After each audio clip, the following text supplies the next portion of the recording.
mbokk internet yu Seneweb jërë ngeen jëf ñu ngi seq jotaay ak docteur Ndeye Maguette Ndiaye Ndom moom mooy chef médecin chef bu région médicale bu Dakar docteur am nañ mbégte dalal la tey. jërëjëf monsieur Mouhamadou Diallo ñi ngi kontaan ci dalal li ñu dalal mais tamit may profité di nuyu sa internet yëpp internetu Seneweb jërëjëf. ñu lay gërëm aussi si teewaay bi parce que xam nañ ne sa waxtu dafa xat lool laaj bu njëkk bi moom mooy fu mu toll nii ñu ngi wàññi lu mu néew 5970 cas yu Covid 19 ba fi ñuy waxtaanee nii tey jii si altine bi waaye danoo seetlu na ko Ndakaaru moom moo ëpp ay cas tey jii nan leen def ba agsi fii nan ngay présenter situation fii nii si Ndakaaru. waaw jërëjëf xanaa balaa may door rek nga may ma nuyu suñu kilifa monsieur le ministre de la santé et de l'action sociale di ko jaajëfal ak équipe am mais tamit comme ni nga ko waxee léegi man maay médecin chef de la région médicale de Dakar moo am fukki district sanitaire yoo xam ne ak fukk ak ñaar district sanitaire yoo xam ne ci région bi lañ nekk ma jaajëfal tamit les médecins chefs ak seeni ay équipe mais aussi ñoo ànd ci liggéey bi ak acteurs communautaires yi donc bëggoon naa leen nuyu balaa may waxtaan ak yow ci situation bi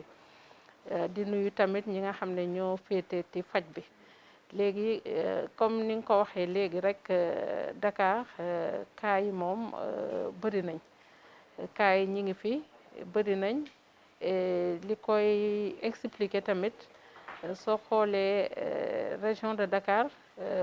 25% soo jëlee population ñi dëkk ci Sénégal yëpp soo ko xaajee ñeent benn bi fii la dëkk ci Dakar muy 25% nga jël superficie bi tamit mooy suuf si ni mu toll tamit suuf si su dee téeméer boo jël sax xaaj bi amuñu ko ci suuf ci xaaju benn bi rek amuñu ko suuf fii ci Dakar donc yooyu muy facteur yoo xam ne nii mën na expliquer lu tax feebar bi daal di bëri fii ci région bi di wax rek que nombre yi bëri na et que du rek benn quartier la ñu am wala ñaar wala du benn commune wala ñaar donc feebar bi dafa daal di tas fii ci Dakar gis nañ tamit que ne di nga gis koo xam ne nii ku am doole la ànd naag wér-gu-yaram nga gis koo xam ne nii amut noonu wér-gu-yaram mu dal ko nga gis koo xam ne tamit nit ku am la te terewut am na ko di nga gis koo xam ne tamit xañ na suñ borom defut mu am noonu tamit mu am ko. sànq yaa ngi koy junj yaa ngi naan faay yi bari na si wàññi si boo doon wàññil yenn faay rek yan mooy faay yi nga jàpp ne ñoom ñoo gën a yokku tax fu mu toll nii Ndakaaru tiital sax joriñ bi nga xam te ni moom leen dénk wàllum wér-gu-yaram. waaw soo xoolee xam nga ni ma ko waxee léegi population bi dafa takku ba pare nit ñi dañoo jegewantoo ndaxte dëkkuwaay yi moo tax tey jii xam nga soo jëlee Tambacounda région de Tambacounda foofu moo ñu ëpp superficie mais moo ñu gën a néew waa densité bu du benn moo ñu gën a néew askan bu fa nekk léegi Dakar nag dafa bëri askan macha allah ñu fi nekk ba pare dañu xaloo mais si wàllum gestion tamit est-ce que tamit taxawaay bi ministère bi waroon am na ko si dëggantaan si wàllum communication si wàllum doxalin ndax buñ ko si amoon dëggantaan tey jii dinañ àgg fii. léegi xam nga soo xoolee gestion bi mooy lan mooy ñun dañoo am ay li ñuy wax les structures de base mooy 12 districts sanitaires yooyu ma la wax ñoom ñooy dépister tey ñooñu su fekkoon ne tàggatuñ leen amuñu xam-xam bi tey duñu fi génne benn cas loolu benn la. ñaareel bi tamit am nañu laboratoire boo xam ne nii am nañu ay capacité de détection xam-xam baa ngi fi jumtukaay baa ngi fi soo xoolee ñetteel bi tamit lu doon rek message lu doon li ñu war a tegtal yi tamit yëpp génne nañu ko bàyyiwuñu dara xam nga tey balaa ñu doon wax ne jumtukaay yi matut mooy que ne tey Covid bi ñu ne ñetti tegtal yi ku ko jëfandikoo ku ci jàpp rek mën nga aar sa bopp wala mën nga aar sa njaboot mais su fekkoon ministère de la santé dafa génne benn tegtal rek loolu mën nañu wax ne am na fenn jafe-jafe. yan gox ñoo leen gën a jaaxal si Ndakaaru. léegi gox yi ñu gën a jaaxal ci Ndakaaru ni ma ko waxee léegi Dakar commune yëpp ñoo touché ñaari commune rek ba ñett ñoo amagut cas de Covid mais commune yëpp ñoo touché donc xam nga fu cas am rek tey. mais am na fu mu gën a bëree foo xam ne nii. waaw fi mu gën a bëree mi ngi gën a bëree nag fii ci département de Dakar ci département de Dakar am nañ fi ñeenti district sanitaire muy bi nekk district bi nekk Médina ak district bi nekk Philippe Maguilène Senghor ak district bi nekk Gaspard Camara ak district bi nekk Nabil Choucair donc district yooyu foofu la ñu gën a amee ay cas tey soo jëlee cas yi ci Sénégal yëpp téeméer boo wàññi juróom-ñaar fukk yi ak juróom ci Dakar lañu nekk léegi tamit soo jëlee situation Dakaru yëpp téeméer boo jël juróom-ñaar fukk yi ñu ngi ko am ci département de Dakar te li koy expliquer tamit mooy densité population bi te tamit gis ngeen que Dakar c'est pour li ñuy wax fii nit ñi dañ fiy wut koom-koom. ñetti communes yi mu donc déplacement bi dafay bëri léegi pour le moment daal Sendou laalagu ko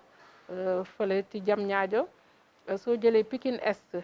ci district sanitaire de Pikine amagu ko nga jël Gorée aussi ci district sud mooy bi nekk ci Médina moom tamit amagu ko.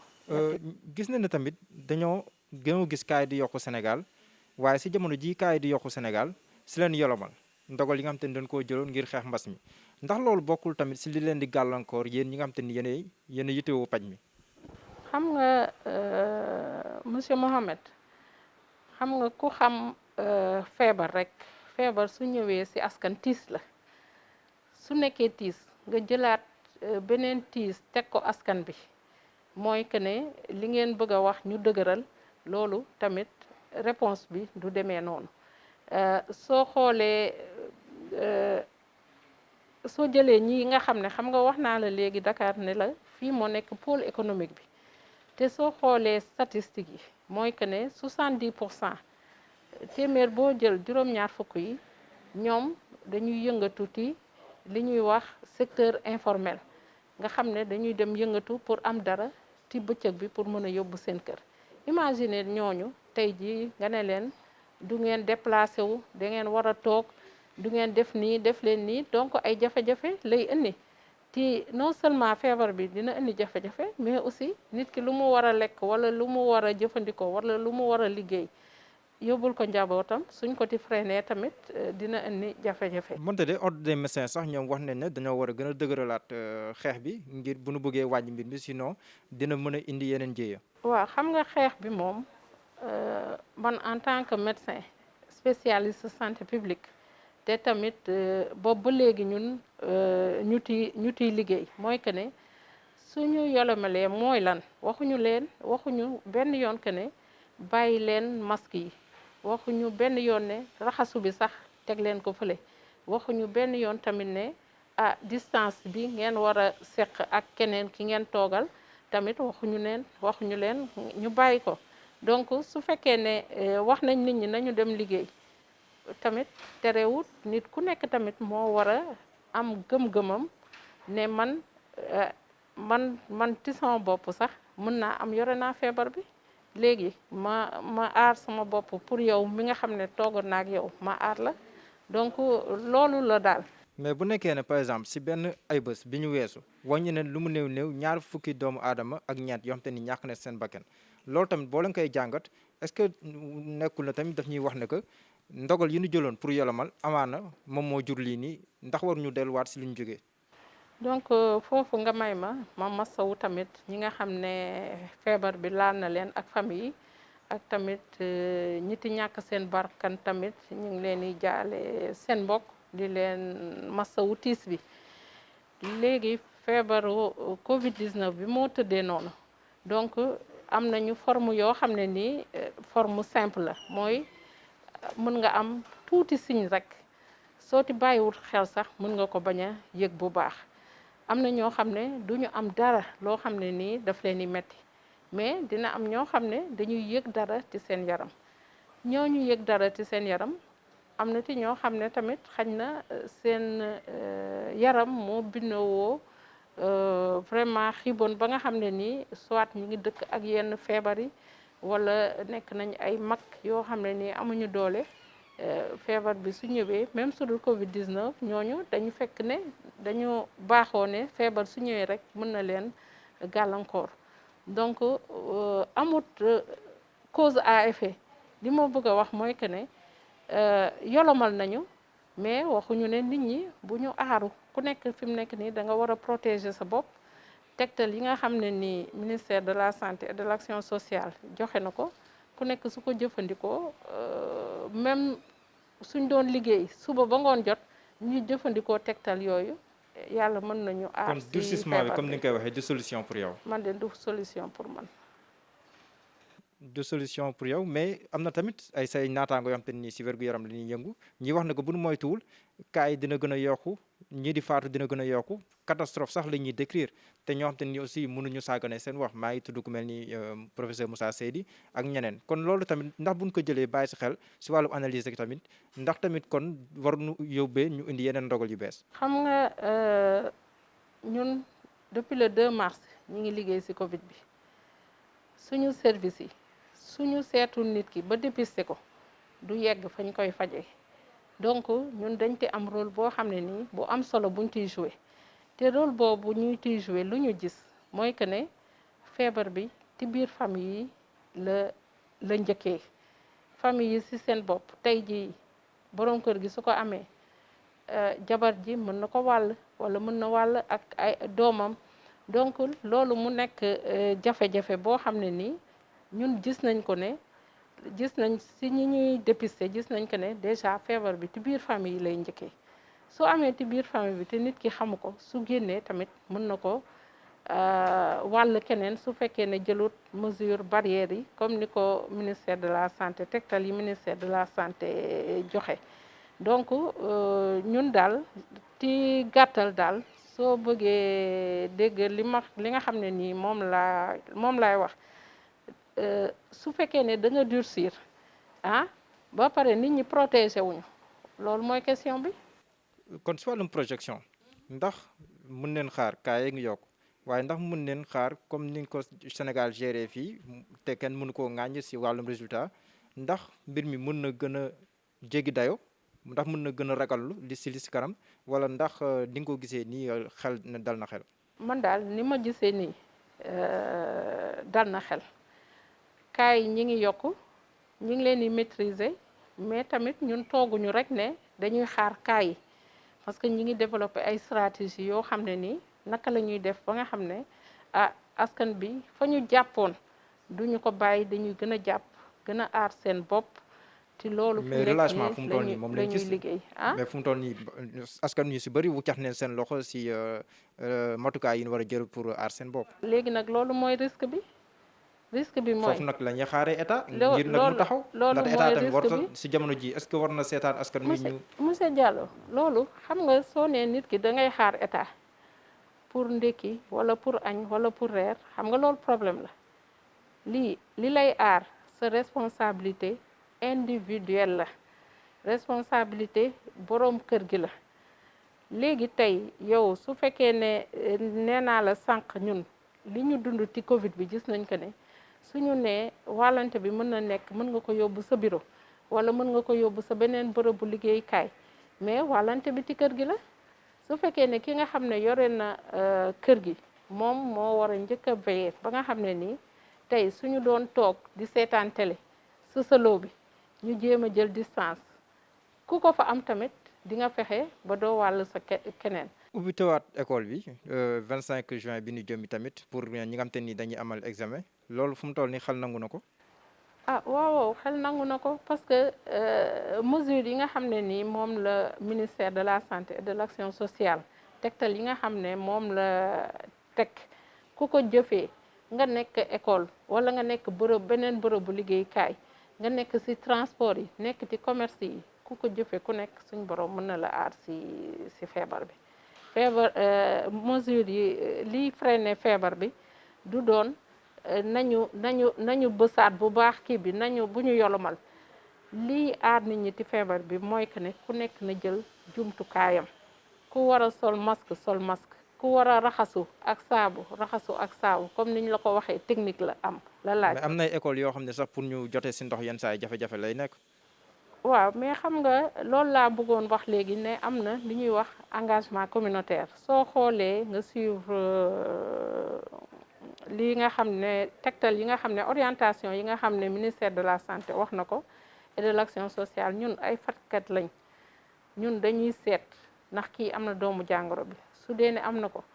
ñu dugal ko ci bërëbu fajukaay yi maintenant ku nekk nag la muy aar génneen nañu tamit mesure yi nga xam ne ku nekk mën na ko jëfandikoo pour aar sa bopp loolu xam nga ñun loolu mooy suñu métier maintenant li ci des nag nit ku nekk moo naan man lii nga xam ne ministère teg na ko ci sama loxo naa ko jëfee léegi jëfee boobu mën na nekk ci école yi mën na nekk ci bureau yi mën na nekk ci feneen léegi nga may ma tuuti rek ma wax tuuti ci engagement communautaire xam nga engagement communautaire ma ngay commencer ci nit ki d'abord ci boppam deuxième étape bi mu nekk la famille troisième bi mu nekk gox bi tey suñu gisee que ne école bi soxla nañu ndox te gis naa tamit loolu dama ko fekkee ñu indi ay lave-mains yu bëree jox ko école yi léegi école bi toujours ci gox lay nekk léegi waa gox boobu ñoom ñoo war a mobiliser wu xam nga doo xaar ba ne Covid bi am na que ne damay dem brancher fii rapidement ndox mais communauté bi suñu mobiliser woo mais mën nañu dem root ndax tamit yóbbu ko ci biir école bi ndax tamit nit ñi xale yi mën a raxasu gel yi ñi ngi fi donc yooyu mesure foog naa ne communauté bi daal suñu ne tey jii tey Covid dootu circuler ndax tamit suñuy barabu fajukaay mën nañ dékku nombre bi nga xam te ni ñoom ñoo nekk sous traitement jamono jii nii ak yii di ñëw. waaw xam nga barabu fajukaay yi du rek Covid la ñu war a faj su fekkee ne ñun ñëpp dañuy liggéey que ci Covid loolu moom dina xaw a metti pour yeneen feebar yi léegi loolu moo tax man j'appelle la communauté ñoom ñoo war a engagé wu ndax suñu engagé wu ne dañuy bëggatuñu virus day circuler. mais ba fi mu toll nii daal ñu ngi àggagunu atteindre gunu suñu seuil de saturation comme ni nga koy waxee ci tubaab. man de gisaguma loolu ñi nga xam ne ñi ngi feebar ñi ngi leen di faj ñi nga xam ne war nañ leen conseiller tamit ñi ngi leen di conseiller et feebar bi tamit ni mu tëddee mooy que ne dafa bëri ay cas yoo xam ne mën nga positif te fekk dara jotu la. voilà léegi bu demee ba ñu affaire bi gën a exploser nombre bi gën a bari tamit wax nga ko am na ñeneen ñu tawat ñu war a faj aussi ci barabu fajkaay yi kon ban taxawaay lañ fa war a am jamono jooja. léegi taxawaay biñ ci war a def mooy que ne ñun waruñoo yegg bañ naan nombre bi dafa bëree ba ëpp ñu doole. mais nag fu mu toll nii courbe bi nag wàccul de monsieur Diallo man li ma gëm mooy que ne tey jii ñun ñëpp suñu taxawoon ne virus bi bëggatuñu mu circuler tey virus bi dootul circuler lu tax virus bi mënatul circuler mooy ñu respecter distance yi di sol. kon daal lépp daal dañ koy delloo askan bi. sol masque dañ koy delloo askan bi. ndax ñoo ko moom mais nguur gi tamit taxawaay bu mu waroon taxaw parce que tamit foofu la ñuy xaaree nguur ci jamono ji jël ay mesures respecté loo ko nit ñi ci yenn dëkk yi da leen tëj ay weer. Sénégal deful lool waaye tam yenn saa day laaj nguur mais bu nguur gi yolomalee nii ñu gis relâchement ci côté askan wi aussi foofu tamit est-ce que du interpeller nguur gi tamit pour mu amaat beneen taxawaay. waaw dina interpeller nguur gi mais ñu gën a renforcer sensibilisation bi léegi tey ji imam yi ñoo war a jël xeex bi les délégués de quartier ñoom ñoo war a jël xeex bi tey sama quartier su ma taxawee ne sama quartier kenn dootu fi déjà balaa ngay dugg ci marché bi rek dama la bëggoon jox ay yenn exemple rek soo ñu demee bi wax naan Nimzaat amee ay cas yu bëri communauté bi ci seen bopp ñoo organisé wu daanaka foofu amatuñ fa cas nga dem kii nu mu tuddati Médina Gounass toujours ci Géejawaay foofu paa yi ci seen bopp ñoo sol masque ànd ak xale yi ñu dugg ci kër yi suñu demee xale yi lu ñuy wax dañ naan ñun dañoo ñëw pour aar suñu papa yi et population bi adhéré fa foofu amatul cas. laaj bu mujj bi docteur Aloyse Waly Diouf waaw war a jógee ci maakaan bi ñu dénk wàllum wér-gu-yaram dem ci OMS tey jii jóge bi muy jógee ci maakaan bi jamono jii nii ak xeex bi ni xeex wàllum Covid 19 ndax du perturber tout dispositif bi ngeen tegoon ou quelque chose comme ça. xam nga ñun dañoo am système de santé te yéen réeréwu leen mbir aussi que système de santé bi tamit travail en équipe la ministre de la santé et de l'action sociale dafa am tamit ñoo xam ne ñoo ko wër ñooñu ñëpp ku ci nekk matale na li nga xam ne nii dénk nañ la ko système bi du benn nit docteur Aloyse maa ngi koy nuyu au passage muy suñu naataango boo xam ne nii vraiment xarañ na ci liggéeyam mën na ko te bëgg na ko mais xam na ne moom su fekkoon ne daf koy leer ne moom su demee système bi dina sëgg du dem parce que xam na ne ñun dañuy travailler en équipe ñun ñii ñëpp ci seen équipe la ñu bokk foofu gis nga ministère ña fa nekk ñëpp donc warut amul dara loo xam ne war na ko affecté ci liggéey bi tey jii man maa ngi fi comme médecin chef de la région mënoon naa xëy mat feebar tëdd est-ce que liggéey bi dafay taxaw donc noonu ngeen ko war a gisee daal mais ku amoon solo la ci dispositif bi mais am na ay yeneen naataango yoo xam ne ña nga fa et que ku ci nekk war na mën a jàpp ci liggéey bi te ñu ngi ciy jàpp ñu kon yow bokkoo ak ñiy jàpp ne que war woon dem si jamono ji nga xam te nii ñu ngi xeex wàllu non vraiment en tout cas ñu lay sant di la gërëm. waaw maa ngi leen nga tàggatoo waale joxe waale sa message comme da nga jàpp ne lépp askan wee ko war a def. waaw maa ngi leen di sant di leen gërëm et di wax rek ne di woo nit ñi ci engagement communautaire mu commencé ci nit ki ci njaboot gi ci gox bi ci commune bi ñun nag ci loolu la ñuy liggéey pour que nit ñi indiwaat seen xel. nañu indiwaat seen xel xam ne Sénégal dañoo baaxoo tamit ñun ay gaynde lañ gaynde nag xanaa coronavirus waru ko dàq donc comme ay gaynde nañu jëlaat suñu fit xeex ko mu jógee fi donc loolu laa amoon daal lu ma ci wax di leen jaajëfal di nuyu seen internautes yi. jërëjëf docteur Ndeye Maguette Ndiaye Ndom ñu lay sant bu baax a baax di la gërëm di gërëm yi tamit ñun doon teewlu dig leen daje su lu yàggatul dara incha allah jaa ngeen jëf.